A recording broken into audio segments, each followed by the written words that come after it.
આયુર્વેદ પ્રમાણે જો મેનોપોઝને સમજવું હોય તો આપણે ખાસ કરીને વાત પિત્ત અને કફ પ્રમાણે મેનોપોઝને સમજવામાં આવે છે. સૌથી પહેલાં જો વાત આધારિત વાતને સમજીએ કે વાત આધારિત મેનોપોઝ એટલે શું, તો વાયુ એટલે ચંચળતા અને વાયુ એટલે શુષ્કતા. આ વસ્તુ ખાસ નોંધ કરવી જોઈએ. તો જેના વાત પ્રકૃતિવાળું જે પેશન્ટ છે અને એને મેનોપોઝ આવે છે ત્યારે શું થાય છે, તો ખાસ કરીને જેને કહેવાય છે કે ચિંતા, ઉપાધિ, ગુસ્સો વધી જવો, અથવા તો જેને કહેવાય કે શરીરની અંદર શુષ્કતા, ડ્રાયનેસ, અથવા તો તમે એને એ પણ કહી શકો કે સાંધાનો ઘસારો, શરીરના અન્ય અંગ ઉપાંગમાં દુખાવા, તો વાત વગર ક્યારેય પેઇન હોતું નથી. કોઈ પણ જેને કહેવાય કે શરીરના કોઈ પણ તબક્કામાં દુખાવા ન થયા હોય અથવા તો સાંધા ન ઘસાણા હોય, એટલા ઘસારા છે એ વાયુના ઘસારા છે અથવા તો શુષ્કતા છે, તે વાત આધારિત મેનોપોઝમાં જોવા મળે છે.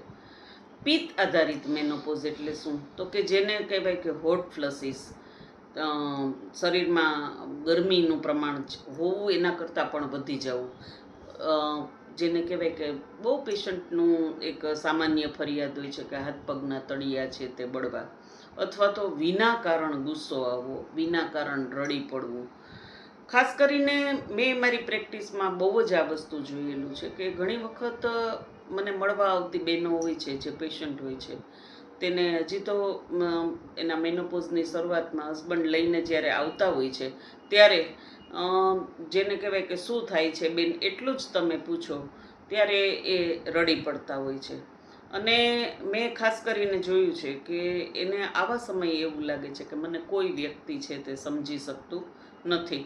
કારણ કે જીવન પર્યંત જ્યારે આ તમામ લોકોનું, બાળકોનું, પતિનું, ઘરના ફેમિલી સભ્યોનું જે ધ્યાન રાખેલું હોય છે, ત્યારે એને એક ઉપેક્ષિત વર્તન છે એ એને ખૂબ જ લાગણી દુભાય તેવું લાગતું હોય છે.